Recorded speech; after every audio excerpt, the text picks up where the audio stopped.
So దేవుని కృపను బట్టి మరి గడిచిన వారం నుండి ఈ వారం వరకు దేవుడు మనల్ని సజీవులకులోంచి ఈరోజు తన మహిమార్థమై ఆయన వినియోగించుకున్న విధానాన్ని బట్టి దేవునికి మనమందరం కూడా కృతజ్ఞతలు చెల్లింపబద్ధులమై ఉన్నాము. సో ఈరోజు మనం మాట్లాడుకోబోయేటువంటి అంశము అనేకసార్లు అనేక మంది సహోదరుల ద్వారా మనము స్పృశించిన అంశము, కాస్త బలమైనటువంటి ఆహార సంబంధమైన అంశము నా వరకు, క్రీస్తు లేని క్రైస్తవ్యం. మీకు ఆదిలో వచ్చే సందేహం ఏమిటంటే, క్రీస్తు లేని క్రైస్తవ్యము కింద ఒక భారీ హెడ్డింగ్ సంప్రదాయము అని ఒకటి పెట్టేశాము. సో సంప్రదాయము మీరు ఇచ్చిన ఆ టైటిల్ జస్టిఫికేషన్ ఏదైతే ఉందో అది మనకి ఎలా సంబంధం అవుతుందన్నా, సంప్రదాయాలు అనేవి మనం పాటించాం కదా, సో అది మనకు అవసరం లేని అంశము అని ఆదిలో అనిపించిన వరుసగా మనం చూసుకుంటూ వెళ్తున్న కొద్దీ ఇది నాకు తెలుసు, ఇది నాకు తెలుసు, ఇది నాకు తెలుసు అని మనకు అనిపిస్తుంది. చివరిలో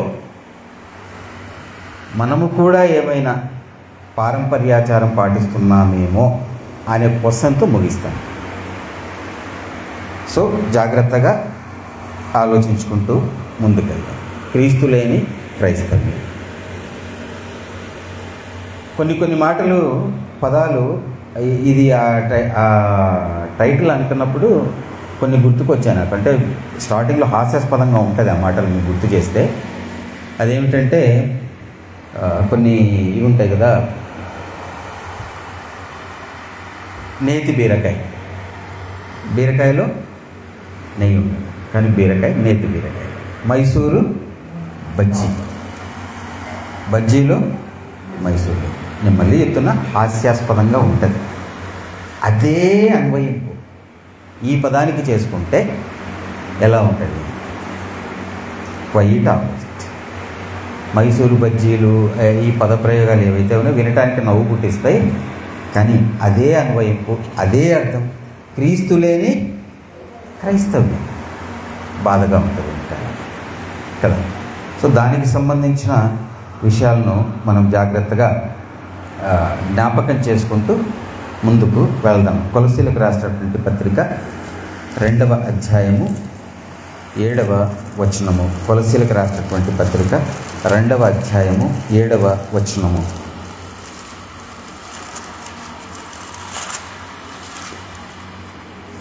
కావున మీరు ప్రభువైన క్రీస్తు యేసును అంగీకరించిన విధముగా ఆయన యందు వేరుపారిన వారు. కొలసీలకు రాసిన పత్రిక 2వ అధ్యాయం 7వ వచనమ్మ. మీరు నేర్చుకున్న ప్రకారముగా విశ్వాసమందు స్థిరపరచబడుచు కృతజ్ఞతాస్తుతులు చెల్లించుట యందు విస్తరించుచు ఆయన యందు ఉండి నడుచుకొనుడి. నెక్స్ట్ ఆయనను అనుసరింపక మనుషుల పారంపర్యమును అనగా ఈ లోక సంబంధమైన మూలపాఠములను అనుసరించి మోసకరమైన నిరర్థక తత్వ జ్ఞానము చేత మిమ్మును చెరపట్టుకొని పోవాడవాడైనా ఉండునేమో అని జాగ్రత్తగా ఉండుడి. ఈ వచనాన్ని మనం జాగ్రత్తగా విశ్లేషించుకుంటే, విశ్వాసమందు స్థిరపరచబడుచు కృతజ్ఞతాస్తుతులు చెల్లించుట యందు విస్తరించుచు ఆయన యందు నడుచుకొనుడి. ఫస్ట్ పార్ట్, మొదటి భాగం, ఒక వచనం అది. కంటిన్యూషన్లో అలా నడుచుకోకుంటే ఏంటి పరిస్థితి, లేదా అలా నడుచుకోకపోవటం అంటే ఏమిటి అన్నది చెప్తున్నాడు. నెక్స్ట్ వర్స్లో ఆయనను అనుసరింపక, ఆయనను అనుసరిస్తే ఎలా ఉంటాము? విశ్వాసమందు స్థిరపరచబడుతూ జీవితంలో కొనసాగుతాము, కృతజ్ఞతాస్తుతులు చెల్లించుటలో విస్తరిస్తాము, ఆయన యందుండి మన ప్రతి పని కూడా నడుచుకుంటాము. ఇది ఆయన యందు ఉంటే. ఆయనను అనుసరించకపోతే మనం ఎలా ఉంటాము? మనుషుల పారంపర్యాచారమును అనగా ఈ లోక సంబంధమైన మూల పాఠములను అనుసరించి. ఆయనను అనుసరించకపోతే ఇక సెకండ్ కోణం ఏమిటి? దేంట్లో మనం ఉంటాము అంటే మనుషుల పారంపర్యాచారమును ఆచరించే వాళ్ళముగా ఉంటాము. పారంపర్యాచారము అనగా ఈ లోక సంబంధమైన మూల పాఠములను అనుసరించి మోసకరమైన నిరర్థక తత్వజ్ఞానము చేత మిమ్మును చెరపట్టుకొని పోవాడెవడైనా ఉండునేమో అని జాగ్రత్త పడుడి. రెండు కోణాలు. ఆయనలో ఉంటే ఎలా ఉంటాం, ఆయనలో లేకపోతే ఎలా ఉంటాం. ఆయనలో లేకపోతే మనుషుల చేత కల్పించబడిన పారంపర్యాచారాల్లో మనము ఉంటాము అనేటువంటి విషయాన్ని ఇక్కడ మనం చూస్తూ ఉన్నాం. సో జాగ్రత్తగా ఈ విషయాన్ని ఆలోచిద్దాం, ఎందుకంటే సంప్రదాయం అనేది ఈనాటి మన ముఖ్యమైనటువంటి అంశం. సో బైబిల్లో బైబిల్కి సంబంధించి ఇప్పుడు ఆలోచిస్తే, ఇప్పుడే కాదు స్టార్టింగ్ నుంచి కూడా అనేక మంది శత్రువులు ఉన్నారు బైబిల్కి. బైబిల్ అనే పదం సత్యముతో మనం రీప్లేస్ చేస్తే సత్యమునకు అనేక మంది శత్రువులు ఉన్నారు. సో కొన్ని వందల సంవత్సరాలు బైబిల్ అనేది ఎలాగైపోయింది, కంప్లీట్గా మరుగున పడిపోయి ఒక చీకటి కాలము అనేటువంటి యుగంలో కూడా బైబిల్ ఉంది అనే విషయాన్ని మనం చూడగలుగుతున్నాం. మనం చాలాసార్లు చూసాం కదా, ఓ కాలంలో చర్చికి సంబంధించిన వాళ్ళు ఏమని ఆజ్ఞ జారీ చేశారు, ఎవరి దగ్గర అయితే బైబిల్ కానీ బైబిల్కి సంబంధించిన ట్రాన్స్లేషన్స్ కానీ ఉన్నా కూడా వాళ్లకు భయంకరమైనటువంటి శిక్షలు విధించిన కాలాన్ని కూడా మనం అనేకసార్లు ధ్యానించుకున్నాం. దానికి సంబంధించిన విషయాలు కూడా మనం చూసుకున్నాం. సో అలాంటి పరిణామాలన్నీ దాటుకొని ఇవాళ మన చేతుల్లోకి బైబిల్ వచ్చింది. సో ఈ బైబిల్ వచ్చిన తర్వాత ఎన్లైట్మెంట్ అనేది అంటే ఒక వెలుగు అనేది కంప్లీట్గా ప్రసరించడము మొదలైంది. వాక్యపు వెలుగులో ఏది ఆచారము, ఏది తప్పు, ఏది సాతాను క్రియ, ఇవన్నీ కూడా చాలా స్పష్టంగా మనకి కనిపిస్తూ వస్తున్నాయి కదా. ఆ విషయాల్ని మనము ప్రభువు మాటల ద్వారా కాస్త లోతుగా చర్చించడానికి ముందుకు సాగుదాం. చూడండి ఒకసారి మత్తయి సువార్త 15వ అధ్యాయము 2-3 వచనములు. మత్తయి సువార్త 15వ అధ్యాయము 2 మరియు 3 వచనములు. నీ శిష్యులు చేతులు కడుగుకొనకుండా భోజనం చేయుచున్నారే, వారెందు నిమిత్తము పెద్దల పారపారచర్యమును అతిక్రమించుచున్నారని అడిగిరి. అందుకు ఆయన, మీరు పారపారచర్యము నిమిత్తమై దేవుని ఆజ్ఞను ఎందుకు అతిక్రమించుచున్నారు? చూసారా? సో వీళ్ళు ఏమని క్రాస్ చేస్తా ఉన్నారు యేసుక్రీస్తు ప్రభుల వారిని, మీరు పారంపర్యాచారాన్ని నీ శిష్యులు ఎందుకు అతిక్రమిస్తూ ఉన్నారు. ఏమిటి ఆ పారంపర్యాచారము అంటే, భోజనం చేసేటప్పుడు చేతులు కడుక్కోవటం అనే దాన్ని ఒక భారీ నష్టం కలిగించేటువంటి ఒక ఆజ్ఞను, అంటే ఆత్మ సంబంధమైన జీవితానికి దేవుడు దేనికోసమైతే ధర్మశాస్త్రం ఇచ్చాడో దాని యొక్క ఉద్దేశం ఏమిటి, చాలా ఒక బ్రాడ్ సెన్స్ అన్నమాట అది కదా. మనిషి జీవితానికి ఎంత గొప్పగా ఉపయోగపడేటువంటి ఒక శాస్త్రం, ఒక చట్టము ధర్మశాస్త్రం. సో దానిని కాకుండా వీళ్ళు ఏం క్వశ్చన్ చేస్తూ ఉన్నారు, ఆయన్ని చేతులు ఎందుకు గడపలేదు అని క్వశ్చన్ చేస్తూ ఉన్నారు. సో ఇంపార్టెన్స్ వీళ్ళకి దేని పట్ల ఉంది, పితరుల పారంపర్యాచారం పట్ల అంత ప్రాముఖ్యత వీళ్ళు ఇస్తున్నట్లుగా మనం చూడగలుగుతూ ఉన్నాం. మన దగ్గరికి వస్తాం లాస్ట్, ఏమైనా మనం కూడా అలాంటి పితరుల పారంపర్యాచారానికి ఏమన్నా బద్దులమై ఉన్నామేమో. జాగ్రత్తగా స్టెప్ బై స్టెప్ వెళ్తే ముగింపు కరెక్ట్గా వస్తుంది. సో అలాంటి ప్రశ్న వేశారు. అందుకు ప్రభు చెప్పిన సమాధానం ఆ తర్వాత అంతా కూడా మనకు అర్థమవుతుంది కదా. ఎందుకు మీరు ఈ పారంపర్యాచారం కోసము దేవుని ఆజ్ఞను మీరేం చేస్తూ ఉన్నారు, అతిక్రమిస్తూ ఉన్నారు అని ప్రభు క్వశ్చన్ చేసినట్లుగా మనం చూస్తూ ఉన్నాం. సోదరి సోదరులు, ఈ ట్రెడిషన్, ఈ సంప్రదాయము అన్నది ఏదైతే ఉందో అది ఎలా వచ్చింది, దేవుని మాటల నుండి వచ్చింది కాదని, అవుట్ ఆఫ్ బైబిల్ బయట నుండి వచ్చిన విషయాలు అవన్నీ. ఏ సాంప్రదాయమైనా మీరు తీసుకోండి, అది బైబిల్ బయట నుండి పుట్టింది మాత్రమే. కానీ వాటి ఇంపార్టెన్స్ ఎలా ఉంది అంటే, బైబిల్ కన్నా వాటికే ప్రాముఖ్యత ఇచ్చేటువంటి దశ ఈరోజు కాదు, ప్రభు ఉన్న కాలంలోనే మనం చూస్తూ ఉన్నాం. సో విత్తనమే ఆ రోజు అలా ఉంటే అది ఇవాళ పెరిగి ఎలా అయిపోయింటుంది, ఎలా అయిపోయింటుంది అంటే ఒక క్లూ ఇస్తున్న ముగింపులో ఏమొస్తుంది. ఆ విత్తనము అప్పుడే అలా పెరిగి బాగా ఒక పెద్ద వటవృక్షం అయిపోయి ఉంటుంది కదా. ఎలాగైపోయి ఉంటుంది అంటే, సత్య సంబంధులు కూడా వాళ్ళు ఒక ఆచారంలో ఉన్నారని కనుక్కోలేనంతగా. నా ఇంటెన్షన్ అది ఈరోజు యాక్చువల్గా. సో మిగిలిన విషయాలన్నీ మనకు తెలుసు. సో అది జాగ్రత్తగా కొనసాగించుకుందాం సోదరి సోదరు. ఎందుకే ప్రభు ముందు చదివిన పాఠ్యభాగం అంటే కొలొస్సీలు 2వ అధ్యాయం 7వ వచనం మనం ఏం చదువుకున్నాము, పారంపర్యాచారం అంటే ఏమిటి, ఈలోక సంబంధమైన మూల పాఠాలు, మోసకరమైన నిరర్థక జ్ఞానం, అది తత్వజ్ఞానం పారంపర్యాచారము అంటే. సో వీళ్ళ ఇంట్రెస్ట్ దేని మీద ఉంది? మోసకరమైన నిరర్థకమైనటువంటి తత్వజ్ఞానం మీద వీళ్ళు ఫోకస్ చేస్తూ ఉన్నారు, కానీ అర్థవంతమైనటువంటి అవసరమైనటువంటి మాటల మీద వాళ్ళు ఫోకస్ చేయలేదు అనే విషయాన్ని మనం ఇక్కడ చూస్తున్నాం సహోదరి సహోదరులు. సో ఇలాంటి బయటి ఆజ్ఞలు ఎలా వచ్చాయి? చేతులు కడుక్కోవడాలు, కాళ్ళు కడుక్కోవడాలు, కొన్ని బైబిల్లో చెప్పనటువంటివి బైబిల్లో చెప్పినట్లుగా భ్రమపడే రకమైనటువంటి ఈ ఆలోచనలు ఇప్పుడు ఎలా వచ్చాయి అన్నది మనం జాగ్రత్తగా ఆలోచిస్తే, వీళ్ళు ఏం చేశారంటే, యూదులు ఏం చేశారు అంటే, అపోస్తలులు మరణించిన తర్వాత 2-3 శతాబ్దాల తర్వాత వాళ్ళు ఓన్గా ఒక చట్టాన్ని ప్రిపేర్ చేసుకున్నారు. దాని పేరే టాల్మడ్, TALMUD. దాంట్లో ఏం చేశారంటే అవుట్ ఆఫ్ బైబిల్, నేను చూపిస్తాను మీకు, అవుట్ ఆఫ్ బైబిల్ నుండి, బైబిల్ కొనసాగింపు ఓకే, బైబిల్లో చాలా క్లియర్గా దేవుడు ఏం చెప్పాడు, దీనికి మీరు దేన్ని కలపకండి, దేన్ని తీసేయకండి, ఉన్నది ఉన్నట్లు పాటించండి. 32వ వచనములో సహోదరుడు చదివిన వాక్య భాగంలో ద్వితీయోపదేశ ఖండము 12వ వచనంలో, నేను మీకు ఆజ్ఞాపించుతున్న ప్రతి మాటను అనుసరించి చేయవలను, దానిలో ఏమీ కలపకూడదు, ఏమీ తీసివేయకూడదు అన్నది దేవుడిచ్చిన ఆజ్ఞ. కానీ వీళ్ళు ఏం చేశారంటే లేటర్ ఆన్ చేసుకుంటే ఒక 200-300 2వ-3వ శతాబ్దాల్లో వాళ్ళు ఓన్గా ఒక చట్టాన్ని వాళ్ళు ప్రిపేర్ చేసుకున్నారు.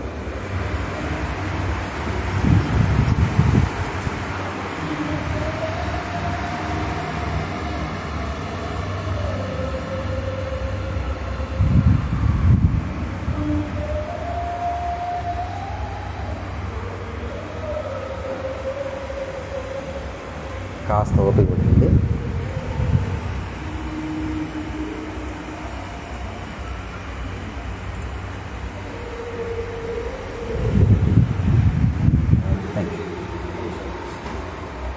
సో ఇక్కడ మీరు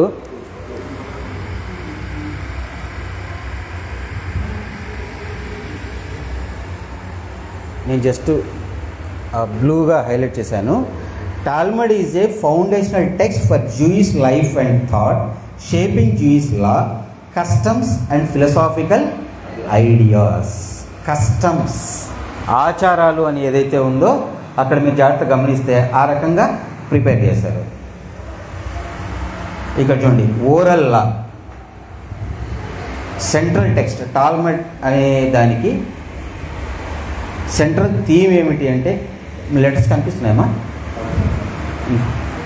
ఇంకాస్త జూమ్ చేయనా. The Talmud is the main text for understanding and interpreting Jewish law and tradition. ఇది వీళ్ళు ప్రిపేర్ చేస్తున్నది, దేవుని వాక్యం ద్వారా వచ్చింది కాదు. అలాగే oral law, the Talmud represents the culmination of the oral law, which is believed to have been passed down alongside the written Torah. ఈ యొక్క దీన్ని ఎలా వాళ్ళు ప్రిపేర్ చేసుకున్నారు అంటే ఓరల్గా వాళ్ళు ప్రిపేర్ చేసుకున్నారు. బైబిల్ మాత్రమే కాకుండా బైబిల్ నుండి చదివినటువంటి కొంత సమరీ ఏదైతే ఉందో దాన్ని వీళ్ళు ఓన్గా అన్వయించుకొని కొన్ని చట్టాలని, కొన్ని సంప్రదాయాల్ని వీళ్ళు ఇన్కార్పొరేట్ చేసుకున్నారు.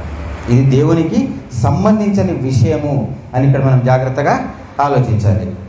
అలాగే దీన్ని వ్యతిరేకించిన వాళ్ళని కూడా ఒకసారి మనం చూద్దాము.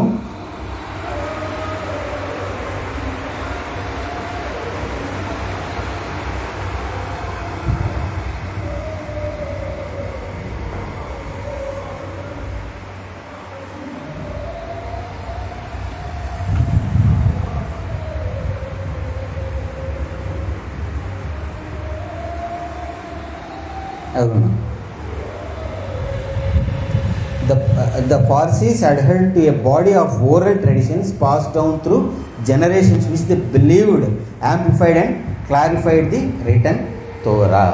ఒక వర్గం వాళ్ళు ఏం చేశారు అంటే, మీరు జనరేషన్స్ అనే పదం జాగ్రత్తగా అర్థం చేసుకుంటే, to A body of oral traditions passed down through generations. Passed down through generations అంటే తరాల వెంబడి అది ఏమవుతా ఉంది, ఫస్ట్ ఓరల్గా పాస్ ఆన్ అవుతుంది.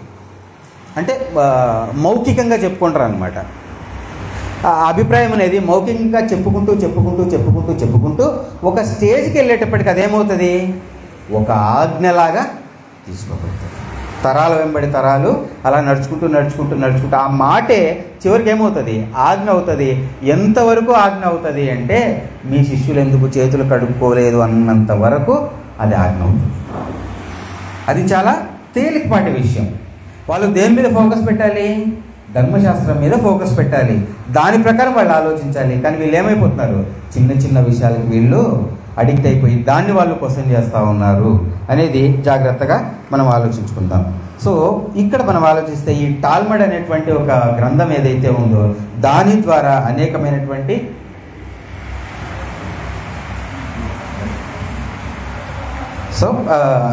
అనేకమైన విషయాలు ఇక్కడ మనం చూడగలుగుతాం అన్నమాట. అవన్నీ కూడా ఎలా ఉన్నాయి? కంప్లీట్ పారంపర్యాచారాలు ఈ నేడు ఏవైతే చూస్తున్నామో అవి రావటానికి ఆధారభూతంగా ఉన్నాయి అనే విషయాన్ని మనం జాగ్రత్తగా గమనించాలి. చూడండి, పేతురు గారు రాసిన మొదటి పత్రిక, పేతురు గారు రాసినటువంటి మొదటి పత్రిక 1వ అధ్యాయము 18వ వచనము. పితృపారంపర్యమైన మీ వ్యర్థ ప్రవర్తనను విడిచిపెట్టినట్లుగా వెండి బంగారముల వంటి క్షయ వస్తువుల చేత మీరు విమోచింపబడలేదు గాని అమూల్యమైన రక్తము చేత అనగా నిర్దోషమును నిష్కలంకమునగు గొర్రెపిల్ల వంటి క్రీస్తు రక్తము చేత విమోచింపబడితిరని మీరు ఎరుగుదురు కదా. చూసారా, మనం దేని చేత విమోచింపబడ్డాము? అమూల్యమైన నిష్కలంకమైన యేసుక్రీస్తు ప్రభుల వారు అనేటువంటి గొర్రెపిల్ల యొక్క రక్తము చేత మనం విమోచింపబడ్డాం. సో దేని చేత విమోచింపబడ్డామో మన కంటి చూపు మొత్తం దేని మీద ఉండాలి? మన చూపు ఖచ్చితంగా యేసు రక్తానికి సంబంధించిన విషయాల మీద, ఆయన చెప్పిన మాటల మీదే ఉండాలి. కానీ ఇక్కడ పౌలు గారు హెచ్చరిస్తూ ఉన్నారు, పితృ పారంపర్యమైన మీ వ్యర్థ ప్రవర్తనను విడిచిపెట్టునట్లుగా. కానీ అక్కడ ఉన్న వాళ్ళు ఎలా ఉన్నారట? ఆ పారంపర్యాచారాల మీద మీరు ఎక్కువ ఫోకస్ పెడతా ఉన్నారు. దాన్ని వదిలేసి మీరు దేని చేత విమోచింపబడ్డారో దాని గురించి మీరు ఆలోచించండి అని చెప్పేసి ఒక స్ట్రాంగ్ హెచ్చరిక ఇస్తున్నట్లుగా మనం ఇక్కడ చూడగలం. అలాగే చూడండి, మన పౌలు గారి యొక్క జీవన సరళిని కూడా మనం గమనించినప్పుడు పౌలు గారు ప్రభువులోకి రాకముందు, ప్రభు కోసం పనిచేసేటువంటి కాలంలోనికి, ఆ యుగంలోనికి రాకముందు ఆయన ఎలాంటి వ్యక్తి? కంప్లీట్గా ధర్మశాస్త్ర సంబంధమైనటువంటి క్రియల పట్ల ఎలాంటి ఆసక్తి ఉంది ఆయనకి? ఎక్కువ మాట చంపేసే ఆసక్తి ఉంది. దాన్ని ఎవరైనా వ్యతిరేకిస్తే ఏం చేస్తాడు ఆయన? హింస పెట్టి చంపేసి, అంటే అంత స్ట్రాంగ్ ఫీలింగ్, ఫెయిత్ అనమాట కదా. అలాంటి పౌలు గారు ఏమైపోయారు చూడండి. గల్తీయులకు రాసిన పత్రిక 1వ అధ్యాయము 14-15 వచనములు. గల్తీయులకు రాసినటువంటి పత్రిక 1వ అధ్యాయము 14 మరియు 15 వచనములు. నా పితరుల పారంపర్యచర్యమందు విశేష ఆసక్తి గలవాడనై నా స్వజాతీయులలో నా సమాన వయస్కులైన అనేకుల కంటే యూదుల మతములో అత్యధిక నొందిదినని నా నడవడిని గురించి మీరు వింటిరి. అయినను తల్లి గర్భమునందు పడినది మొదలుకొని నన్ను ప్రత్యేకపరచి తన కృపచేత నన్ను పిలిచిన దేవుడు నేను అన్యజనులలో తన కుమారుణ్ణి ప్రకటింపవలెనని ఆయనను నా యందు బయలుపరంప అనుగ్రహించినప్పుడు మనుషుల మాతృలతో నేను సంప్రదింపలేదు. చాలా చూసారా, ఆయన ప్రీవియస్ లైఫ్ ఎలా ఉంది? నా పితరుల పారంపర్యాచారముందు ఎలాంటి ఆసక్తి గలవాడని అంటే వేరేగా ఉండు. ఎలాంటి ఆసక్తి అంట? విశేష ఆసక్తి. సో విశేషణం ఎలా ఉంది? చాలా స్ట్రాంగ్గా చెప్తా ఉన్నాడు. నాట్ ఓన్లీ ఆసక్తి, ఎలాంటి ఆసక్తి ఉంది నాకు పారంపర్యాచారాలంటే? విశేషమైన ఆసక్తి గలవాడనై నా స్వజాతీయులలో నా సమాన వయస్కులైన అనేకుల కంటే యూదుల మతంలో ఆధిక్యత నొందితినని నా నడవని గురించి మీరు చూస్తున్నారు. నా పరిస్థితి ఎలా ఉండేది బ్యాక్లో? నేను చాలా స్ట్రాంగ్గా ఉండేవాడిని పారంపర్యాచారాల పట్ల, అది మీకు కూడా తెలుసు కదా అని చెప్పేసి అంటూ ఇప్పుడేమైపోయాడంటే ఆయన, అయినను ఇది నా లైఫ్, పాస్ట్ లైఫ్ అని చెబుతూ, అయినను తల్లి గర్భమునందు పడినది మొదలుకొని నన్ను ప్రత్యేకపరచి తన కృపచేత నన్ను పిలిచిన దేవుడు. అంటే ఎక్కడి నుంచి ఎక్కడికి పిలిచాడు ఆయన్ని? తల్లి గర్భం నందే ఆయన ఎంచుకొని నన్ను ప్రత్యేకపరచి, ఇంతకుముందు ఎక్కడైతే ఉన్నానో, ఏ పారంపర్యాచారాల పట్ల విశేషమైన ఆసక్తి నాకు ఉందో అక్కడి నుంచి దేవుడు నన్ను ఏం చేశాడు? ప్రత్యేకపరచి, ప్రత్యేకంగా నన్ను పిలిచి అన్యజనుల సువార్త ప్రకటించడానికి నన్ను ఎన్నుకున్నాడు అని అనే మాటను గమనిస్తే ఒక స్ట్రాంగ్ హెచ్చరిక మనకు కనిపిస్తుంది, ఒక స్ట్రాంగ్ ఒపీనియన్ కనిపిస్తుంది పౌలు గారిది. అది ఏమిటి అంటే పారంపర్యాచారానికి దేవుడికి ఎలాంటి సంబంధము కూడా లేదు అనేటువంటి ఒక స్ట్రాంగ్ ఒపీనియన్ మనం అక్కడ తీసుకోగలం ప్రియ సహోదరి కదా. సో జాగ్రత్తగా మనం ఆలోచించాలి. సో మనము పాస్ట్ లైఫ్ ఏదైతే ఉందో పారంపర్యాచారాలు చాలా వదిలేసి ఉంటాం ఈ పాటికి నాకు తెలిసి కదా. స్టెప్ బై స్టెప్ మీకు చాలాసార్లు నేను షేర్ చేసుకున్నాను కదా. సో ఎవరి వ్యక్తిగత జీవితాల్లో వాళ్ళు చెప్పాలంటే వాళ్ళకు విట్నెస్ చేయొచ్చు, కాకపోతే జస్ట్ నేను మాట్లాడుతున్నా కాబట్టి చెప్తున్నా. సో చాలా విషయాలు స్టార్టింగ్లో పారంపర్యాలు 100% సపోర్ట్ చేసేవాళ్ళము, నెక్స్ట్ 90, నెక్స్ట్ 80, నెక్స్ట్ 50, ఇప్పుడు 10 ఉంటామో 20 ఉంటామో నాకు తెలియదు పర్సనల్గా, ఎవరి వ్యక్తిగతం వాళ్ళది కదా. లాస్ట్ మా నాన్నగారు చనిపోయినప్పుడు కూడా మీకు ఒక విషయం చెప్పాను నేను.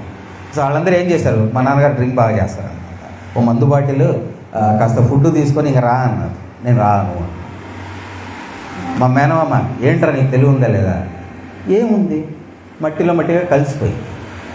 సో అక్కడ పెట్టి అదంతా చేసి ఆ విషయం కూడా వాళ్ళకి ఎక్కడ చెప్పబడింది కూడా నేను కోడ్ చేసి చెప్పాను వాళ్ళకి.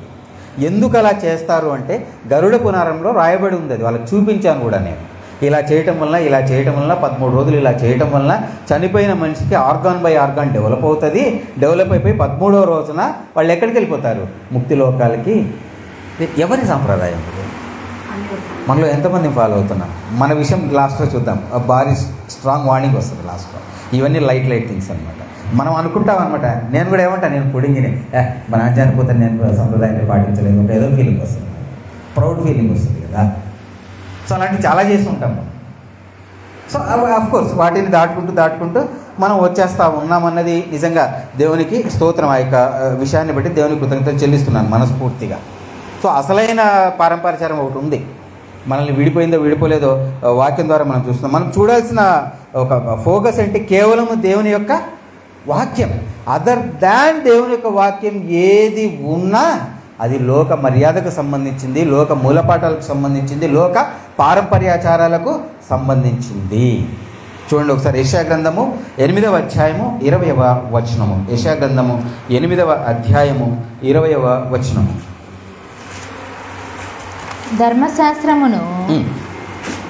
ధర్మశాస్త్రమును ప్రమాణ వాక్యమును విచారించుడి. ఈ వాక్య ప్రకారము వారు బోధించని ఎడల వారికి అరుణోదయము కలుగదు, అట్టి వారు ఇబ్బంది పడచ్చు. ధర్మశాస్త్రమును ప్రమాణ వాక్యమును విచారించుడి. ఇప్పుడు డౌట్ అడుగుతాను నేను, ధర్మశాస్త్రమును ప్రమాణ వాక్యమును విచారించుడి ఏంటన్నా? మనం కొత్త నిబంధన కదా, రైట్, మీరు చెప్తున్నది రైటే. పారంపర్యాచారాల వైపు మనం వెళ్ళకూడదు. దేవుడు ఏం చెప్తా ఉన్నాడు, ధర్మశాస్త్రమును అండ్ దెన్ ప్రమాణ వాక్యమును విచారించుడి. ధర్మశాస్త్రం ఓల్డ్ టెస్టిమెంట్ కదా, మనం ఇప్పుడు ఎందుకు విచారించాలి, ఎందుకు దాని గురించి ఆలోచించాలి? అది మనం ప్రమాణంగా తీసుకోమని చెప్తా ఉన్నాడు కదా దేవుడు. ఇక్కడ ఎలా తీసుకోగలం ధర్మశాస్త్రాన్ని? ఆన్సర్ ఉందా లేదా నాకు చెప్పండి. ఉందనుకుంటున్నా, లేకపోతే భయం వేస్తుంది నాకు. ఎన్ని సంవత్సరాలు మనం ట్రూత్లో నడుస్తున్నాం కాబట్టి. ఆన్సర్ ఏమిటి? ధర్మశాస్త్రము 2 ఆజ్ఞల్లో ఇచ్చేశాడు ఆయన.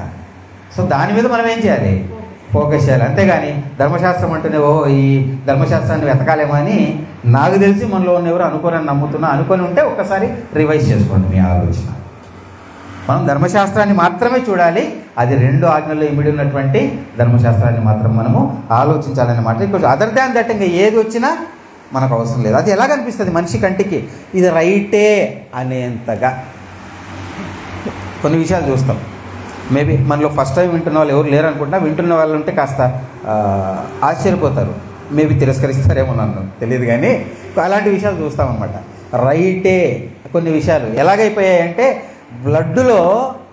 బ్లడ్ తీసేసి ఆ నమ్మకం ఎక్కించారు. నాకు ఎలా ప్రోల్చాలో నాకు అర్థం కాక మాట వాడేశారు. అంత బలమైనటువంటి అబద్ధాలని నిజాలుగా భ్రమింపజేసేటువంటి విషయాల్ని మనం కొన్ని చూస్తాం.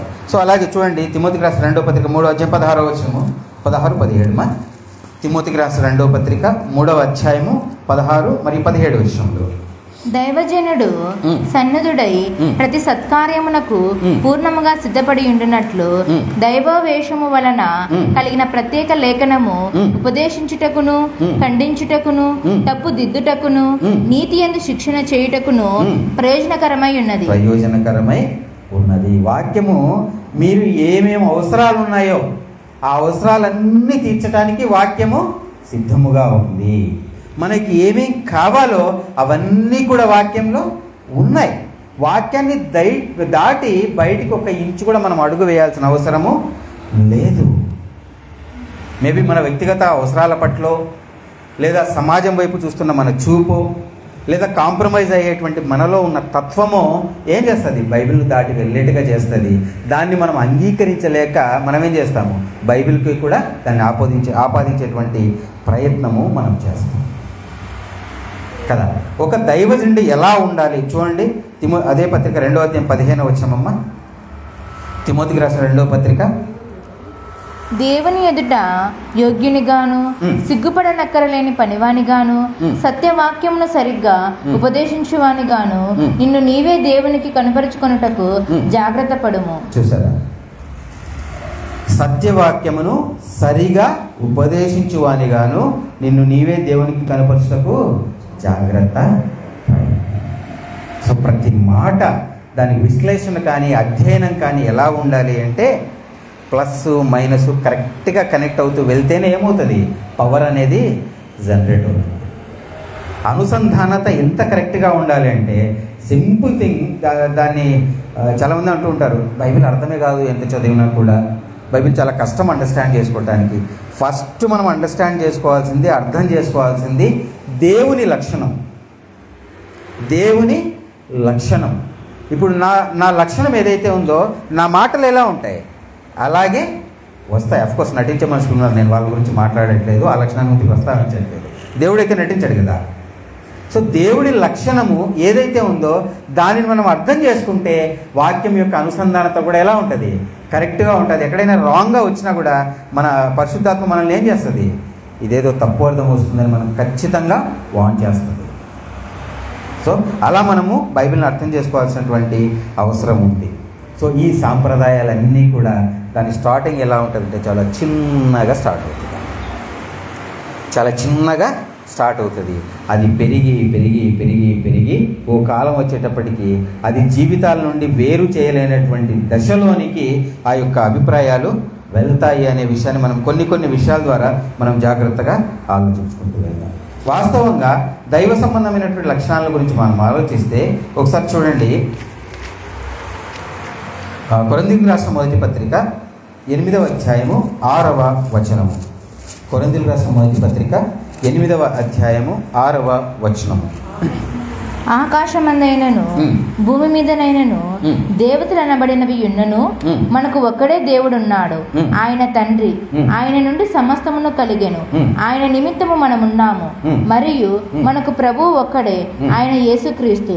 ఆయన ద్వారా సమస్తమును కలిగెను, మనం ఆయన ద్వారా కలిగిన వారం. ఆయన ద్వారా కలిగిన వారం. మనకు ఒక్కడే దేవుడు ఉన్నాడు. This is the biblical statement. ఎంతమంది దేవుళ్ళు ఉన్నారు?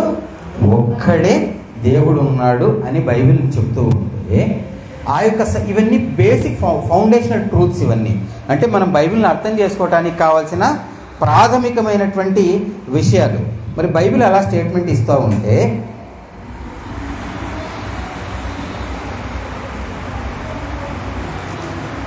So first of all Bible అలాంటి స్టేట్మెంట్ ఇస్తూ ఉంటే ఇవాళ లోకం ఏం నమ్ముతా ఉంది? మనకు దేవుళ్ళు అనేకులు అనటం అనేది ఇతర ధర్మాలకు సంబంధించిన విషయం అక్క. మనకు సంబంధించినంత వరకు దేవుళ్ళు ఎంతమంది? 3 దేవుళ్ళు. సో దాంట్లో డిఫరెంట్ క్యాలిక్యులేషన్స్. 1 + 1 + 1 = 3 అంటారు, 1 + 1 + 1 = 1 అంటారు. సో బైబిల్ చెప్తున్నది దేవుడు ఒక్కడే అని చెప్తూ ఉంటే మరి ఇది ఎలా వచ్చింది? ఇది ఎవరైనా చెప్పండి. నేను ఎందుకు క్లోజ్ చేశాను అంటే ఆన్సరు మనసులో ఏముందో అది బయటికి రావాలి. అది చూపిస్తే ఇంపాక్ట్కి లోన్ అవుతారని నాకు భయం అనమాట. సో ఇప్పుడు చెప్పండి, నేను క్వశ్చన్ అడుగుతున్నా. ఇప్పుడు ఎవరైనా బయట ప్రపంచంలో దేవుడు ఒక్కడేనబ్బా త్రిత్వం అనేది రాంగ్ కాన్సెప్ట్ పెట్టి అసలు ఫస్ట్ ఆఫ్ ఆల్ మనల్ని క్రిస్టియన్స్గా ట్రీట్ చేస్తారా? చేయరు. అంటే ఆ అబద్ధం అనేది ఎలాగైపోయింది? క్రిస్టియానిటీలో త్రిత్వం అనేది ఏమైపోయింది? భాగం అయిపోయింది. ఎవరైనా ఎప్పుడైనా వాళ్ళు పరిశీలించుంటే అర్థమవుతుంది అది క్రిస్టియానిటీ బైబిల్లో భాగమా కాదా అన్నది కదా. నేనైతే డైరెక్ట్ ఫేస్ చేశా. బ్రదర్ మీరు త్రిత్వం లేదంటారు, మీరేం క్రిస్టియన్ బ్రదర్, మీరు అసలు క్రిస్టియన్ లేక లెక్కరా బ్రదర్ అని చెప్పేసి. చూడండి అది ఎప్పుడు వచ్చింది అసలు. మనం ఇంతవరకు ఏం చూస్తున్నాము, బైబిల్ వాక్యంలోనే మనం ఉండాలి, దాన్ని దాటి బయటికి రాకూడదు. టాల్మడ్ అనేది ఎప్పుడు వచ్చింది, ప్రభువు మరణించి అపోస్తులు మరణించిన తర్వాత 3వ శతాబ్దంలో వాళ్ళు రాసుకున్న ట్రెడిషన్స్ అవన్నీ కూడా. ఈ ట్రినిటీ అనేది కూడా ఎప్పుడు వచ్చింది అనేది చూడండి ఒకసారి.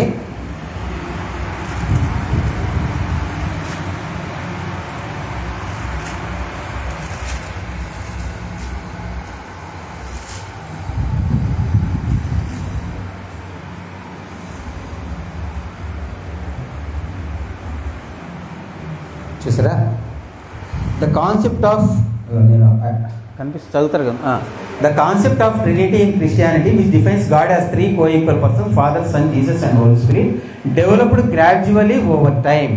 Developed gradually over time. ఎలాగైంది, మెల్లిమెల్లిగా అది ఏమైపోయిందట, డెవలప్ అయిపోయింది. Rather than appearing suddenly. అది సడన్గా వచ్చేసి ట్రినిటీ వచ్చిందన్న విషయం కాదు అది. ఆ యొక్క రాంగ్ డాక్ట్రిన్ మెల్లిగా స్టార్ట్ అయిపోయింది. Rather than appearing suddenly. While the term Trinity is not found in the Bible, the new testament contains elements that support the idea of God existing in 3 distinct yet unified persons. ఇది ఎప్పుడు వచ్చింది, గ్రాడ్యువల్గా develop అయింది, మనం చూసాం కదా. ఇది ఎప్పుడు వచ్చింది, ఎర్లీ చర్చ్ రైటింగ్స్.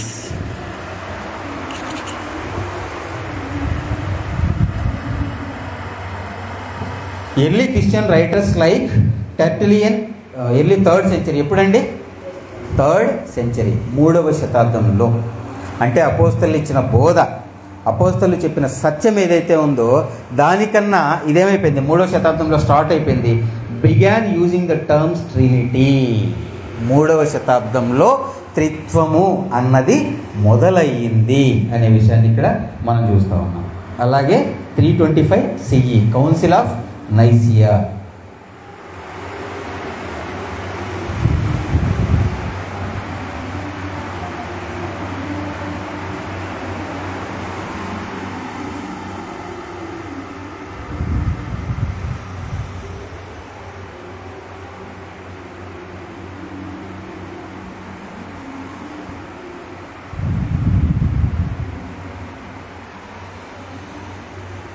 స్టార్ట్ అయింది 3వ శతాబ్దంలో. By the end of the 4th century the doctrine of the trinity had largely taken the form it holds it in mainstream Christianity today. 3వ శతాబ్దంలో మొదలైన త్రిత్వము అనేటువంటి ఒక తప్పుడు సిద్ధాంతము 4వ శతాబ్దం, ఒక 100 సంవత్సరాలకు ఏమైపోయింది, అది ఒక స్ట్రాంగ్ ఫౌండేషన్ని సంతరించుకుంది అనే విషయాన్ని ఇక్కడ మనం గమనించగలుగుతూ ఉన్నాం. సో అలాగా ఈ యొక్క త్రిత్వ సిద్ధాంతం అనేది బైబిల్లో లేని సిద్ధాంతము ఇక్కడ వచ్చిందనే విషయాన్ని ఇక్కడ మనం గమనించాలి. సో 3వ శతాబ్దంలో అది మొదలైంది. ఒక చిన్న ఆరంభాన్ని అది తీసుకున్నది, అది మెల్లిమెల్లిగా పెరుగుతూ ఈరోజు అసలు ట్రినిటీ లేకపోతే క్రైస్తవ్యమే లేదు అనేటువంటి ఒక స్థితిలోనికి మానవాళ్ళని తీసుకొచ్చిందనే విషయాన్ని మనం ఇక్కడ చూడగలుగుతాం ప్రియ సహోదరి సహోదరులారా. అలాగే ఇది ఒక బేసిక్ థింగ్. దేవుడు ఒక్కడే అనేది ఒక ప్రాథమికమైన తెలుసుకోవాల్సిన సత్యం. ఆ సత్యం ఏమైపోయింది, కంప్లీట్గా డిస్ట్రాయ్ అయిపోయింది. ఆ తర్వాత రెండవ ముఖ్యమైన అంశం ఏమిటి అంటే, ఏదైతే అపవాది చెప్పాడో నీవు చావనే చావవు అని అపవాది చెప్పాడో దాన్ని నిజం చేయటానికి కొన్ని ఫార్ములాస్ బయలుదేరాయి అన్నమాట. ఓకే, ఆ ఫార్ములాలో అంటే ఒక అబద్ధం స్టెప్ ఇన్ అయిపోతే ఆ అబద్ధాన్ని నిజం చేయడానికి మళ్ళీ నిజం పనికిరాదు. ఇంకా ఒక అబద్ధం చెప్పడం స్టార్ట్ చేశాము అంటే దాన్ని కంటిన్యూ చేసి ప్రూవ్ చేసుకోవడానికి మళ్ళీ అబద్ధాలే చెప్పాలి కదా. సో ఈ రకంగా ఏమైపోయిందంటే మనిషి చచ్చిపోడని అపవాది చెప్పారు. సో దాన్ని లోకం నమ్మి మనిషి చచ్చిపోకపోతే ఏం చేయాలి అంటే ఎలా అది ప్రూవ్ చేయాలి అనేటువంటి విషయానికి వస్తే 2 థియరీస్ బయటకు వచ్చేసాయి. అదేమిటి అంటే మనిషి చచ్చిపోయిన తర్వాత ఎక్కడో ఒక చోటికి వెళ్ళిపోవాలి. చావడని ప్రూవ్ చేయాలి కాబట్టి చచ్చిపోయిన తర్వాత ఎక్కడో ఒక చోటికి వెళ్ళిపోవాలి. నార్మల్ అన్ని దాంట్లో స్వర్గం నరకం పరలోకం నరకం ఇలా ఉన్నాయి. సో మనిషి చచ్చిపోయిన తర్వాత మంచోళ్ళు పరలోకానికి, చెడ్డోళ్ళు నరకానికి వెళ్ళిపోతారు.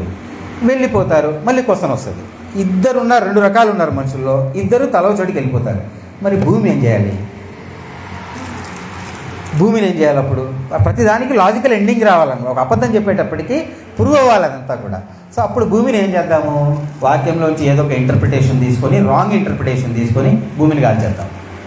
దేవుని ఉద్దేశమే వేరు, భూమిని చేయడంలో దేవుని తలంపే వేరు. సో వీళ్ళిద్దరూ వెళ్ళిపోతారు కాబట్టి భూమి ఖాళీగా ఉంటుంది. అప్పుడు క్వశ్చన్ వస్తుంది, భూమి ఎందుకు ఖాళీగా ఉందని. కాబట్టి భూమిని ఏం చేద్దాం? బైబిల్ని ఆధారం చేసుకొని ఒక అబద్ధాన్ని పుట్టిద్దాము. భూమిని ఏం చేద్దాం? ఇక లేకుండా దేవుడు ఏం చేసేస్తాడు?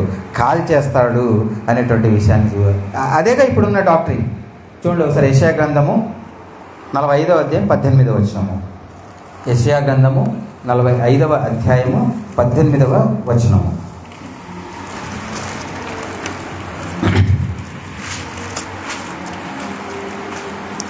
ఆకాశములకు సృష్టికర్తకు యెహోవాయే దేవుడు. ఆయన భూమిని కలుగజేసి దాన్ని సిద్ధపరిచి స్థిరపరచెను. నిరాకారముగా నుండునట్లు ఆయన దాన్ని సృజింపలేదు, నివాస స్థలమగునట్లుగా దాన్ని సృజించెను. ఆయన సెలవిచ్చినదేమనగా, యెహోవాను నేనే, మరి ఏ దేవుడునూ లేడు. చూసారా, దేవుని వాక్యం సెలవిస్తా ఉంది. ఆయన భూమిని దేనికి సృష్టించాడు అంటే నివాస యోగ్యముగా ఉండటానికి సృష్టించాడు. ఎలా సృష్టించాడు? స్థిరపరిచాడు దాన్ని. భూమిని ఏం చేశాడట? స్థిరపరిచాడు. అలాగే ప్రసంగి గ్రంథం 1వ అధ్యాయం 4వ వచనము. ప్రసంగి గ్రంథము 1వ అధ్యాయము 4వ వచనము. తరము వెంబడి తరము గతించిపోవచ్చున్నది, భూమి ఒక్కటే ఎల్లప్పుడూ నిలుచుచున్నది. భూమి ఒక్కటే ఎల్లప్పుడూ నిలుచుచున్నది. మా తాత చచ్చిపోయాడు, మా నాన్న చచ్చిపోయాడు, నేను చచ్చిపోతాను, నా పిల్లలు చచ్చిపోతారు, తరాలు వెంబడి తరాలు ఏమైపోతాయి? పోతాయి. కానీ భూమి మాత్రం ఎల్లప్పుడూ ఎలా ఉంటుందట? స్థిరంగా ఉంటుంది. ఆ వర్డ్ ఒకసారి ఒత్తి చెప్పండి, స్థిరంగా ఉంటుంది అంటే దానికి నాశనం లేదు భూమికి. యాక్చువల్గా దేవుని యొక్క ఉద్దేశం ఏమిటి? భూమి మీద ఉన్న స్థితిగతులు ఏవైతే ఉన్నాయో దానికి సంబంధించిన సిస్టమ్ అంతా వెళ్ళిపోతుంది. దేవుని రాజ్యం మనం ఎన్నోసార్లు జ్ఞాపకం చేసుకున్నాం కదా, పరలోక ప్రార్థన సంప్రదాయం అయిపోయింది. అది కూడా పరలోకమందు నీ చిత్తం నెరవేరినట్టు భూమి మీద నెరవేరును గాక. పెదాలు ఏం చేస్తున్నాయి? నేను చెప్పినట్టు చెప్తాయి. కళ్ళు మూసుకొని పరలోకమందు నీ చిత్తం నెరవేరిన భూమి మీద నెరవేరును గాక అనేస్తాయి. అర్థం ఏంటి? ఆలోచించట్ల మైండ్ అర్థం. అందరూ ప్రార్థన చేస్తారు. భూమి కాలిపోతుందని నమ్ముతున్న వాళ్ళు కూడా కర్మగాలి ఇదే ప్రార్థన చేస్తారు కదా. సో భూమి ఎల్లప్పుడూ స్థిరంగా ఉండటానికి దేవుడు చేశాడు. కానీ ఒక రాంగ్ డాక్ట్రిన్, ఆ అపవాది చేసిన మాట ఉంది కదా, ఏంటది? చావని ప్రూవ్ చేయాలి అంటే మనిషి ఉండాలి, ఆడు చచ్చిపోయినా ఉండాలి. ఎక్కడ ఉండాలి? ఏదో ఆలోచిద్దాం. అంటే వేరే ప్రభావాలు ఉన్నాయి కదా, అది కూడా చూపిస్తాను ఎలా వచ్చాయనేది. సో ఎక్కడున్నాయో చూద్దాం. సో వేరే థియాలజీస్ అంతా వచ్చి ఏం చేశారు? మంచో లవ్సోడికి, చెడ్డో లవ్సోడికి. సో ఇద్దరు వెళ్ళిపోతే భూమి ఖాళీ ఉంటుంది. దాన్ని ఏం చేయాలి? కాలిపోతుందని చెప్పాలి కదా.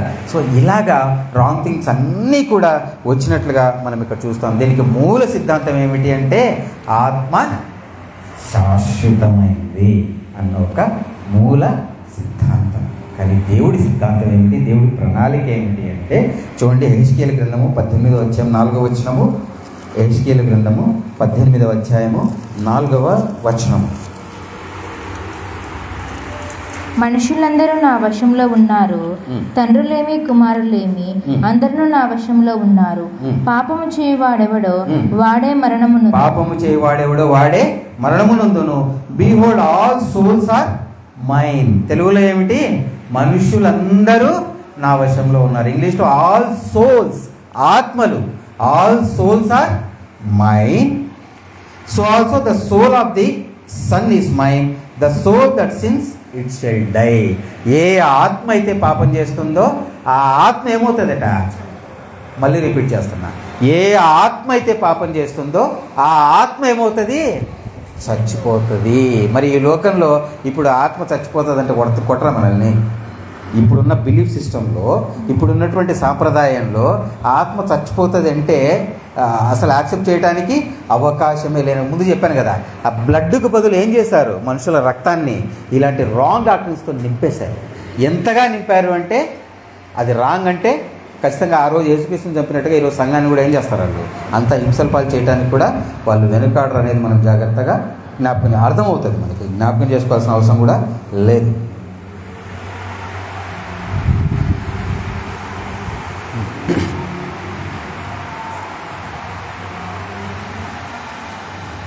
The concept of the immortal soul in Christianity did not have a singular starting point, but rather evolved over time, particularly influenced by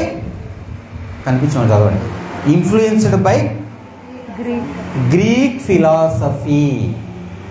దేని ద్వారా ప్రభావితం చెంది ఈ ఆత్మ శాశ్వతమైంది అనేది క్రిస్టియానిటీలోకి వచ్చింది అంటే influenced by Greek philosophy in the 2nd and 3rd centuries. అన్ని అపోస్తలు మరణించిన తర్వాత వచ్చిన జాడ్యాలే ఇవన్నీ కూడా. 2వ శతాబ్దం 3వ శతాబ్దంలో ఈ యొక్క ఆత్మ శాశ్వతంగా ఉంటుంది అనేటువంటి వాదన తెరపైకి వచ్చిందనే విషయాన్ని ఇక్కడ చూస్తూ ఉన్నాము.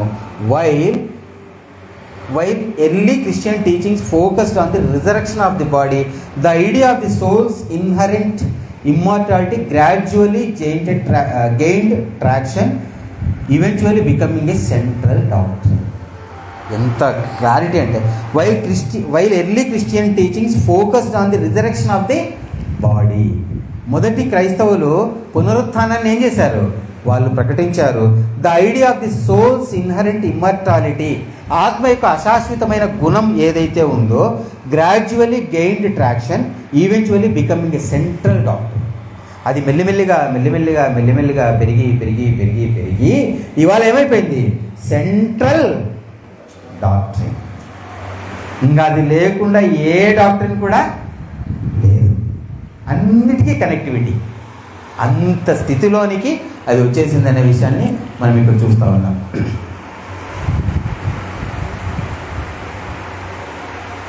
ఇక్కడ early Christian emphasis, the initial Christian message centered on the resurrection of the dead as seen in the new testament. So మొట్టమొదటి పునరుత్థానం అనే దాని మీద ఫోకస్ జరిగింది. తర్వాత Greek philosophy 2nd century 3rd century ఇలా మెల్లిమెల్లిగా ఆ యొక్క రాంగ్ థియరీ కూడా క్రైస్తవంలోనికి వచ్చేసింది అనేది ఇక్కడ మనము గమనించాలి. సో ఇలా జరుగుతూ ఇప్పుడు మొత్తం అయిపోయింది. ఆత్మ అనేది ఒక సెంట్రల్ థీమ్, అది లేకుండా క్రైస్తవమే లేదు అనే స్థితికి ఈ యొక్క సబ్జెక్ట్ వచ్చిన విషయాన్ని మనం జాగ్రత్తగా గమనించాలి. ఇవన్నీ కూడా ఎలాగైపోయాయంటే మెల్లిమెల్లిగా ఇన్కార్పొరేట్ అయిపోయి అది బాగా పెరిగి నిజ క్రైస్తవులు కూడా, అంటే సత్య సంబంధమైన క్రైస్తవులు కూడా దీన్ని దాటాలంటే చాలా కష్టం కదా. అంటే అంత జీర్ణం చేసుకోలేని స్టేజ్కి ఈ యొక్క సత్యం అనేది వాళ్ళని ప్రభావితం చేయలేకపోయింది అనే విషయాన్ని మనం ఇక్కడ జాగ్రత్తగా ఆలోచించాలి. అందుకే దేవుడు ఏమన్నాడంటే, మీరు దేన్ని కలపకండి, దేన్ని తీసేయకండి. ఎందుకంటే వాక్యము అన్నది మార్చడానికి అవకాశము లేనిది, కానీ మౌఖికంగా వచ్చే ఆజ్ఞ, ఓరల్ ఇన్స్ట్రక్షన్స్ ఏవైతే ఉన్నాయో అవి మారుతూ రావచ్చు. కాబట్టి మనం ఏం చేయాలి? దేవుని వాక్యానికి మాత్రమే వాల్యూ ఇవ్వాలి అనే విషయాన్ని మనం ఇక్కడ జ్ఞాపకం చేసుకోవాలి సహోదరులు. ఇప్పుడు మనకి కొన్ని విషయాలు, అంటే ఇవన్నీ ఎలా సెర్చ్ చేయాలి ఏమిటి అన్నది టెక్నాలజీ ఎవరు ఇచ్చారండి? దేవుడుగా టెక్నాలజీ ఇచ్చారు. సో ఫస్ట్ ఆఫ్ ఆల్ పరిశుద్ధాత్మ ఏం చేస్తుంది? ఈ సంథింగ్ దేవుణ్ణి అర్థం చేసుకున్నప్పుడు ఏదో రాంగ్ అనేది మనకు అర్థమవుతుంది. సో ఆ రాంగ్ ఏమిటి అని ట్రేస్ అవుట్ చేయాలంటే దేవుడు మనకి ఎన్నో ఉపకరణాలు ఇవాళ మనకు సిద్ధపాటుగా ఉంచాడు అనే విషయాన్ని మనం అర్థం చేసుకోగలిగితే అన్నిటికీ కూడా సమాధానాలు వస్తాయనే విషయాన్ని మనం ఇక్కడ చూస్తున్నాం. సో మనం బెరయలను కూడా జ్ఞాపకం చేసుకుంటే వాళ్ళు కూడా ఏం చేశారు? పౌలు గారి బోధనే వాళ్ళు పరిశీలించారు కదా. సో మనం కూడా ఇవాళ దేవుని వాక్యాన్ని ఖచ్చితంగా పరిశీలించాలనే విషయాన్ని మనము జ్ఞాపకం చేసుకోవాలి సహోదరు. సో ఇలాంటి ఒక సంప్రదాయానికి సంబంధించిన విషయాలు మనం కొన్ని చూసుకున్నాం. ఇప్పుడు మనకు నేర్పించేటువంటి పాఠం ఏమిటి దీనివలన అన్నది జాగ్రత్తగా ఆలోచించుకోవాలి. సో అనేక సంప్రదాయాలు వచ్చాయి. ఇవన్నీ బేసిక్ థింగ్స్. దేవుడు ఎవరు కనుక్కోలేక ముగ్గురు అనటమో, లేదా ట్రినిటేరియన్ డాక్ట్రిన్ ఏదైతే ఉందో అది కానీ, ఇవన్నీ కూడా నార్మల్ విషయాలు. వీటిని మనం దాటేసాం. ఇంకా చెప్పాలంటే మనకు కొన్ని హాస్యాస్పదమైన విషయాలుగా కనిపించినా కొన్ని మీకు జ్ఞాపకం చేయాలి అంటే ఫెస్టివల్స్కు సంబంధించి కానీ, తర్వాత పామ్ సండే అంటారు క్రిస్టియానిటీలో. సో ఇవన్నీ కూడా ఏమైపోయాయి? వాటిని కూడా మనం ఏం చేసాము? దాటేసి వచ్చేసాం కదా. ఆ దాటి వచ్చిన మనము జ్ఞాపకం చేసుకోవాల్సిన కొన్ని విషయాలను కూడా జాగ్రత్తగా మనం కొన్ని విషయాలు కాదు, నేను ఒకే ఒక విషయాన్ని చెప్పి నేను ముగిస్తాను ప్రియ సహోదరుల. అది ఏమిటి అంటే చూడండి, సహోదరుడు చదివినటువంటి వాక్యము ద్వితీయోపదేశ కాండము 12వ అధ్యాయము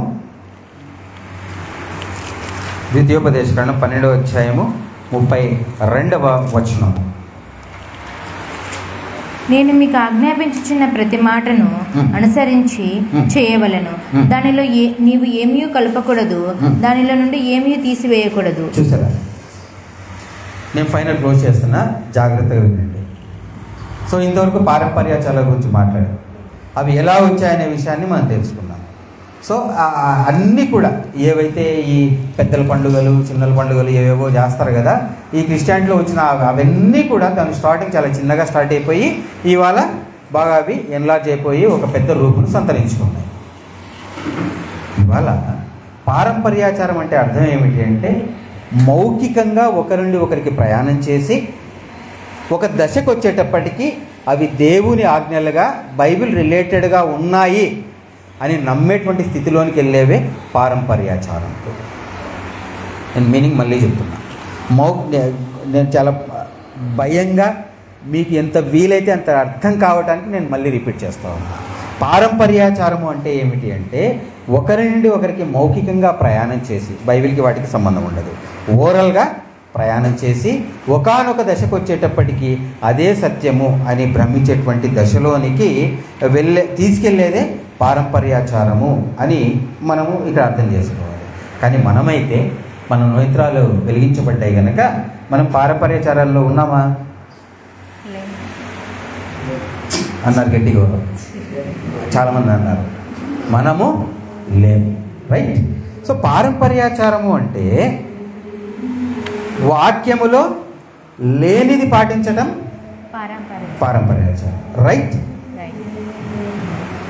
అది ఏ దశలో మోసం చేస్తూ ఉందంటే, వాక్యంలో ఉన్నది పాటించాలి అని గ్రహించకపోయే స్థితికి తీసుకెళ్ళింది. వన్స్ అగైన్ రిపీట్ చేస్తున్నా, అది కూడా ఆచారం అయిపోయింది. వాక్యంలో ఉన్నది పాటించాలి అని మైండ్కి రాదు, అంత ఆచారంలోకి వెళ్ళిపోయాం. మీకు అర్థమైంది అనుకుంటున్నాను. పారంపర్యాచారం అంటే వాక్యంలో లేనిది పాటించడం పారంపర్యాచారం. అట్ ద సేమ్ టైం వాక్యంలో ఉన్నది పాటించకపోవటం కూడా మీరు ఆలోచించాలి. అది కూడా అలవాటు అయితేనే అవుతుంది. అలవాటు ఆచారం అయిపోతుంది. అది ఎలా ఆచారం అవుతుంది అంటే, ఎవ్రీ సండే నేను ఎవరిని వ్యక్తిగతంగా అనట్లా, ఏది మాట్లాడుతున్నానో నాకు నేను వర్తింపజేసుకుంటున్నా, వింటున్నా, చూస్తున్నా, ప్రతి ఒక్కరు ఆలోచించాలని మాత్రమే చెప్తున్నా. భయం వేసి ఇలా మాట్లాడుతున్నా, మళ్ళీ ఎవరిని వ్యక్తిగతంగా తీసుకుంటారని చెప్పి మనస్ఫూర్తిగా ఎవరిని వ్యక్తిగతంగా అనట్లా. సో ఎవ్రీ సండే చర్చికి వెళ్ళాలి, ఎవ్రీ సండే వీలైతే అవకాశం వచ్చిన ప్రతిసారి వాక్యం చెప్పాలి, నాకు చెప్పుకుంటున్నాను. సో ప్రతిసారి ఆదివారం కూర్చొని వాక్యం వినాలి. సో ఇలా ఏమైపోయిందంటే, ఇవి మనసుల్లో సత్య సంబంధులమైన అనేక మందిలో ఆచారం, అండర్లైన్ చేసి పెట్టేసుకోండి, ఆచారం. ఆదివారం రావాలి, వినాలి, మాట్లాడాలి, చెప్పాలి, వెళ్ళిపోవాలి. ఆచారం ఆచారం ఆచారం. కానీ ఈ మాట ఒక్కసారి మళ్ళీ ఒకసారి చదవండి సిస్టర్, ఇప్పుడు చివరిగా చదివిన మాట. నేను మీకు ఆజ్ఞాపించుచున్న ప్రతి మాటను అనుసరించి చేయవలెను. దానిలో నీవు ఏమీ కలపకూడదు, దానిలో నుండి ఏమీ తీసివేయకూడదు. సిస్టర్ చాలా స్పీడ్గా, కరెక్ట్గా చదివారు. కాకపోతే అక్కడ అండర్లైన్ చేసుకోవాల్సిన పదం ఒకటి ఉంది. నేను మీకు ఆజ్ఞాపించుచున్న ప్రతి మాటను అనుసరించి చేయవలెను. అనుసరించకుండా మనం వచ్చి వెళ్తున్నామంటే ఆచారమా కాదా? Straight question. అనుసరించకుండా ప్రతి ఆదివారం వచ్చి మనమైనా సరే, నేను చెప్తున్నది, అనుసరించే ప్రయత్నం చేయకుండా, అనుసరించకుండా ప్రతి ఆదివారం కానీ గూగుల్ మీట్, ఆ మీట్, ఈ మీట్, యూట్యూబ్, ఆ ట్యూబ్, యూట్యూబ్, ఏ ట్యూబులన్నా కానీ అనుసరించకుండా మనం చేస్తున్నామంటే అది 100కి 100% ట్రెడిషన్ ట్రెడిషన్ ట్రెడిషన్. అది మనమైనా సరే. మరి మనం ఆచారంలో ఉన్నామో లేదో నాకేం చెప్పకండి, నేను కూడా మీకు చెప్పను, దేవుడికి చెప్పుకోవాలి. నేను ఓన్లీ చెప్తున్నానా? నాకు అవకాశం లేనప్పుడు ఓన్లీ కూర్చొని వింటున్నానా? ఇది నాకు ఆచారం అయిపోయిందా? పితరుల పారంపర్యాచారం ఇక్కడ కూడా ఎఫెక్ట్ చూపిస్తూ ఉంది, ఇక్కడ కూడా దాని ప్రభావం చూపిస్తూ ఉంది. సత్యం ఇక్కడంటే మళ్ళీ చెప్పి, ఇక్కడంటే మన సమూహం గురించి నేను చెప్పట్లా, సత్య సంబంధులైన వారి మధ్య కూడా అంటున్నా. సో సత్య సంబంధులమైన వారు కూడా ఏమైపోతున్నారు? చాలాసార్లు చెప్పుకున్నా, వాట్ అన్ ఇంట్రెస్టింగ్ సబ్జెక్ట్, బాబా ఏమేమి ప్రూఫ్లు చూపించాడన్నా. నాకు కూడా సాటిస్ఫాక్షన్ లేదు అనుసరించకపోతే నేను కూడా ఎక్కడున్నా? పారంపర్యాచారం. ఏమిటి ఆచారం? ఆదివారం రావాలి పోవాలి, ఆదివారం రావాలి పోవాలి, ఆచారం అది. ఎప్పుడు ఆచారం కాదు అంటే ఎప్పుడైతే మనం విన్నది తీసుకొని, ఇప్పుడు సహోదరి చేత దేవుడు మనకు అందించిన వాక్యం ఏదైతే ఉందో ప్రతి మాటను అనుసరించి చేయవలెను అన్నది ఎప్పుడైతే చేస్తామో మనము అప్పుడు ఆచారం అనే వ్యవహారం నుండి బయటకు వచ్చినట్లు. లేదు అంటే మనం కూడా పుడింగులం అనుకుంటున్నామేమో. ఖచ్చితంగా ఆచారం అనేటువంటి దాని కిందే ఉంటే ఏమీ తేడా లేదు, వాళ్ళకి మనకి ఏమీ తేడా ఉండదు. ఎప్పుడైతే చెయ్యాలి అనే సంకల్పంతో ముందుకెళ్తామో అప్పుడు ఆచార వ్యవహార శైలిని దాటి మనం దేవుని వాక్యం దగ్గరికి వస్తాం కదా. దేవుని వాక్యాన్ని దాటిందే ఆచారం. మరి దేవుని వాక్యాన్ని దాటి దేవుని వాక్యం ఏం చెప్తా ఉంది? చెయ్యండి నేను చెప్పిందని చెప్తా ఉంది. అది చేయలేదంటే మనం దేవుని వాక్యాన్ని దాటినట్ల కాదా? అప్పుడు ఆచారమా కాదా? రైట్. సో అలాంటి ఆచారంలో మనం ఉన్నామేమో. ఈ పారంపర్యాచారము కొనసాగింపులో ఇది ఒక ఎండింగ్ స్టేజ్. ఇది మనం దాటాలి. ఇది దాటినప్పుడు మనం ఆ పారంపర్యాచారం అనేటువంటి కాన్సెప్ట్ నుండి బయటకు వచ్చినట్టు. లేదా మనం ఇక్కడ గర్వంగా కూర్చొని వాళ్ళు పామ్ సండే చేస్తారంట, వీళ్ళు పండగ చేస్తారంట, వాళ్ళు వైట్ అండ్ వైట్ వేసుకుంటారంట, వాళ్ళు ట్రినిటీ నమ్ముతారంట, ఇలాంటి ఎన్ని సొల్లు మాటలు మాట్లాడుకున్నా కూడా మనం ఆచారం నుండి బయటికి రాకపోతే వాళ్ళకి ముగ్గురు దేవుళ్ళని నమ్ముతున్న వాళ్ళకి ఒక్కడే దేవుడని నమ్ముతున్న నాకు 100కి 100% 0% కూడా తేడా కనిపించదు. ఎందుకంటే నేను ఒక ఆచారంలో ఉన్నా, వాళ్ళు ఇంకొక ఆచారంలో ఉన్నారు. పెద్ద తేడా ఏం లేదు కదా. సో కాబట్టి ఆచార సరళిని మనము బయటికి దాటి రావాలి. ముగింపుగా మనం పాడిన పాట ఒక్కసారి వర్సెస్ చదివి క్లోజ్. నేను పాడుతూ ఉంటే నాలో నేను నవ్వుకుంటూ ఉన్నా. అంటే దాని అర్థం మైండ్కి తగులుతూ ఉందన్నమాట. అంటే ఈ సబ్జెక్ట్కి దానికి ఎంత బాగా సింక్ అయింది అని చెప్పేసి 523 సాంగ్ నెంబరు 14th పేజ్లో మనం పాడుకున్నాం కదా, పరమజీవంలో నాకు నీవు అనేది. సాతాను శోధన అధికమైన, పాయింట్ బై పాయింట్, సాతాను శోధన అధికమైన. ఇక్కడ కూడా మనం కుదించుకోకూడదు. శోధన ఎలా ఉంటుంది అంటే ప్రాపంచిక సంబంధమైన లోక సంబంధమైన అట్రాక్షన్స్ ఇస్తుంది అనేది. అది దాటేసి ఉన్నా కూడా ఎలా సాతాను శోధన అధికమవుతుంది? చెయ్యకుండా చెప్పింది, చేయకుండా చెప్పింది చేయకుండా ఆపేది ఎవరు? సాతానే కదా. సో సాతాను శోధన అధికమైన ఈ మాటలు నిన్న మనల్ని బయటికి వెళ్ళిన తర్వాత సాతాను ఎలా శోధిస్తుందట? అధికంగా శోధిస్తుంది. చెప్పింది చేయాల్సిన అవసరం లేదు అని చెప్పేసి. రైట్.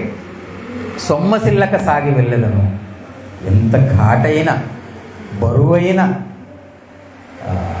మాట, ఎంత నన్ను వేధించినా నేనేం చేస్తా? సొమ్మసిల్లక సాగి వెళ్ళగలం. ఎప్పుడు ఈ మాటలన్నీ మైండ్లో గింగురమని ఉండాలి. అప్పుడు ఖచ్చితంగా సొమ్మసిల్లక సాగి వెళ్ళగలము. లోకము శరీరము లాగినను కదా.